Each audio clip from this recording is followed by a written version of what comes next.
This channel does not promote any violent, harmful, or illegal activities. All content provided by this channel is meant for an educational purpose only.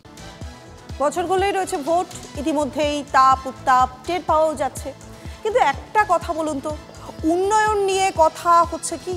কথা হচ্ছে ধর্ম নিয়ে, মেরুকরণময় রাজনীতি নিয়ে। বিধানসভা অধিবেশন, সেখানে ধর্মযুদ্ধ, বিধানসভার বাইরে সেখানেও ধর্মযুদ্ধ।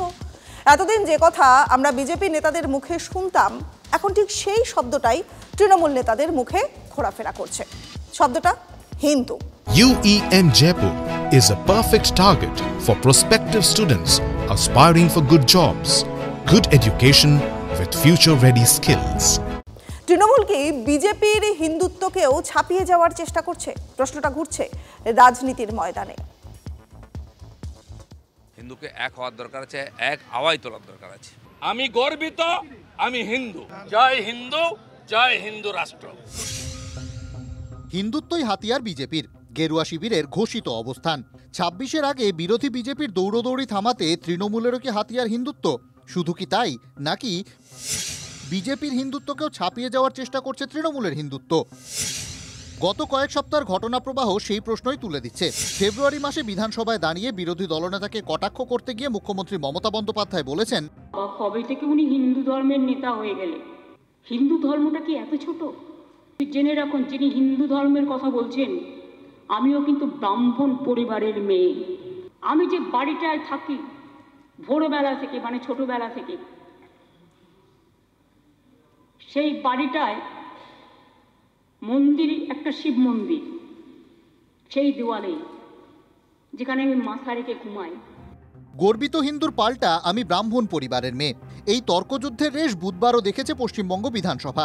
বিজেপিকে নিশানা করে মুখ্যমন্ত্রী বলেছেন, আমি দুর্গাপুজো, কালী পুজো করি, আপনারা সরস্বতী পুজো নিয়ে মিথ্যাচার করেছিলেন, আমি সভায় তথ্য দিয়েছি, আপনারা ধর্মীয় কার্ড খেলেন, আমি একজন হিন্দু, এটা আপনাদের কাছ থেকে সার্টিফিকেট নিতে হবে।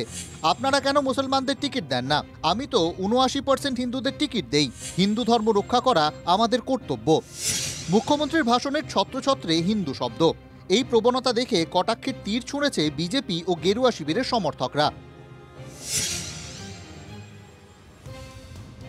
মমতা ব্যানার্জির রাজনীতিটা হচ্ছে নাটক।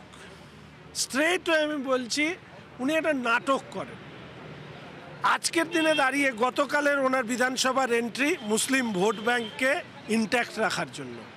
বাইরে হিন্দু হিন্দু করার অর্থ হচ্ছে ওনাকে হিন্দু বলতে হচ্ছে, তার কারণ মানুষই এই প্রশ্ন করছে, এ সত্যিই হিন্দু? সবটাই হচ্ছে বিড়াল তপস্বী। আসলে ব্যাপারটা হচ্ছে, বুঝতে পেরেছেন যে হিন্দুরা মমতা বন্দ্যোপাধ্যায়ের বিরুদ্ধে একজোট, তার একমাত্র কারণ তিনি নিজে। যেভাবে ওই যে গরু দুধ দেয় তার লাথি খেতে হয়, যেভাবে তার দুধ এবং লাথি নিজে খেয়েছেন, খান, কিন্তু বাংলার মানুষ সেই লাথি কেন সহ্য করবে? রাবণ জীবনে একবারই গেরুয়া পড়েছিল, আর সেই গেরুয়া দেখে মা সীতা ভুল করেছিলেন। বাংলার জনগণও যদি মা সীতার হয়ে ভুল করেন রাবণের গেরুয়া পড়া দেখে, তাহলে পরে হরণ হবে সীতার হরণ হওয়ার ফলে এত কাণ্ড হয়েছিল। আলটিমেটলি রাবণের বধই হয়েছিল, রাবণের বধ এক্ষেত্রেও হবে। হিন্দু জেগে উঠেছে, সেই জন্য উনাকে এগুলো বলতে হচ্ছে। উনি 22শে জানুয়ারি 2024 রাম মন্দির উদ্বোধনের দিন পার্ক সার্কাসে মিছিল করেছিলেন, হিন্দুরা ভুলে যায়নি। 26শে হিন্দুরা সুদে আসলে হিসাব চুকাবে।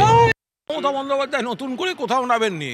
বিজেপি আপন মনে তালপাতা সেপাইরা ওই রাংতা তলোয়ার নিয়ে লাপালাপি করছে। বিধানসভায় যারা নেই সেই সিপিএম কংগ্রেস বলছে, পশ্চিমবাংলায় রাজনীতির নামে যা হচ্ছে তৃণমূলের রাজত্বে কহতব্য নয়, কহতব্য নয়।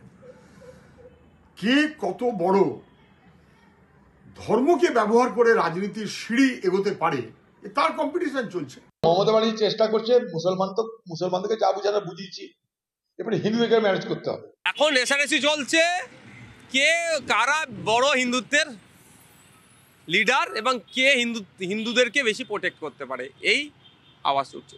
অ্যাকচুয়ালি কিন্তু এরা মনে প্রাণে হিন্দুদেরকেও ভালো চায় না।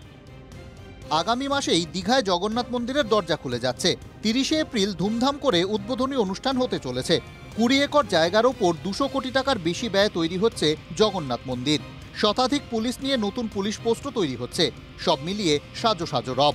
হিন্দুত্ব হাতিয়ার না হলে হঠাৎ মন্দির কেন? তৃণমূলকে প্রশ্নপত্র বিরোধীদের। Bureau report, TV9 Bangla.